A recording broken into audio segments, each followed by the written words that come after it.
और अल्प काल में उनको सब विद्याओं की प्राप्ति हुई। सब विद्या माने विद्या, विनय, निपुण, गुण, शीला, 5 वस्तुओं की प्राप्ति गुरु जी के यहाँ से राम जी को हुई।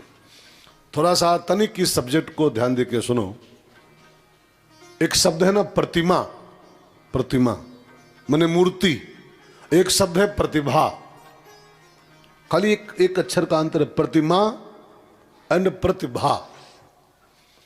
तो प्रतिमा बनती है कई वस्तुओं से, जैसे पीतल की बनती है ना, पत्थर की बनती है प्रतिमा, चांदी की बनती है, सोने की बनती है, पारा की बनती है, कई जगह कई आइटम है।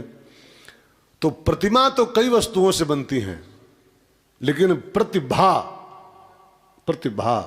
5 वस्तुओं से बनती है। और ये 5 वस्तुएं गुरु ग्रह से प्राप्त होती हैं। गुरु ग्रह, अगर आप किसी गुरु की शरण में गए हो तो गुरु आपकी प्रतिभा को निखारेगा। और वो प्रतिभा कैसे बनेगी?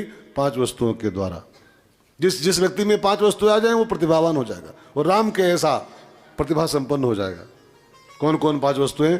एक विद्या, कहां से मिलेगी? गुरु के यहां से। और विद्या के साथ साथ विनय, दूसरा आइटम। लोग कोई लाख पढ़ा लिखा हो, पीएचडी हो और सब डिग्री झोला भरे हुए, उसमें विनय ही ना हो, उसमें रिक्वेस्ट करने की भावना ही ना हो, वकड़ू हो, अहंकारी हो और सबको गरियाता हो, और डिग्री उसके यहाँ रखी हो एक झोला भर, तो उसकी विद्या वो बांझ हो गई। विद्या ददाति विनयम, विद्या का भूषण है विनय। पढ़ाई लिखाई का कहना क्या है? हम विनय संपन्न होने चाहिए।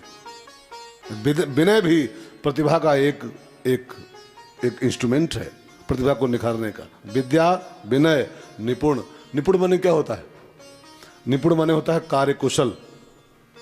बोलते ना कि फलाना आदमी बहुत निपुण है उस काम में वो बहुत निपुण है। निपुण माने होता है, एक अपने यहाँ वो नया मंत्रालय बनाया गया है अभी दिल्ली सरकार में, कौशल विकास। तो निपुण का अर्थ है जो कुशल है, कार्य कुशल, कौशल विकास जिसका हो गया है। और ये काम भी गुरु के यहाँ से होता है। खाली किताबी ज्ञान किसी को हो जाए और उसका कौशल विकास न हुआ हो, निपुणता उसमें किसी काम में ना हो, तो फिर खाली पढ़ाई से क्या होता है? कोई खाली MBBS भी कर ले तो वो निपुण न हो तो वो MBBS चाटेगा।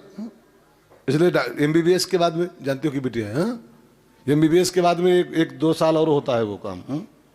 हाँ, MBBS कर भी लो, MS भी कर लो, उसके बाद भी 1-1.5 साल किसी अस्पताल में डॉक्टर के साथ रह करके वो 1 साल का होता है वो, हाँ, हाउस जॉब जो भी होता है, कौशल विकास।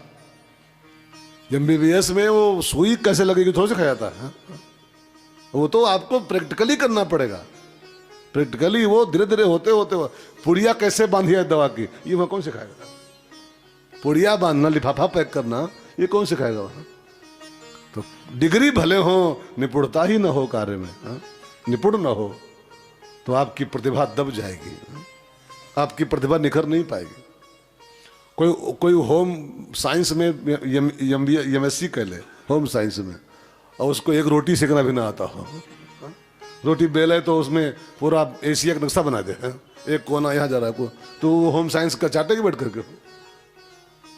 होम साइंस की डिग्री करने के बाद भी इंसान को कार्यकुशल होना चाहिए, निपुणता।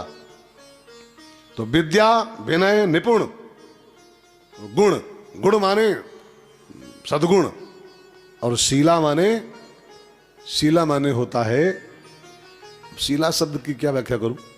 शीला को आप जानते हो, सच्चरित्रता। शील शब्द जहां पर आता है, शील शास्त्रों में, तो शील माने होता है सुंदर चरित्र हमारा।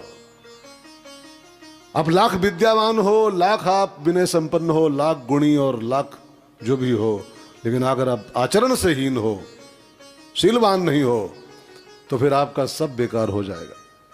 आचारहीन न पुनंति वेदा। 4 वेद का ज्ञान किसी को हो जाए, भले सब डिग्री वो होल्ड कर ले संसार भर की, लेकिन चरित्र का दूषित हो, ऐसा आदमी प्रतिभावान नहीं कहलाता है। तो विद्या, विनय, निपुण, गुण, शीला, ये 5 आइटम गुरु से प्राप्त होते हैं। और जो 5 आइटम मिलते हैं जीवन में, तब राम की ऐसी प्रतिभा निकलकर संसार को प्राप्त होती है, तब इंसान प्रतिभावान होता है।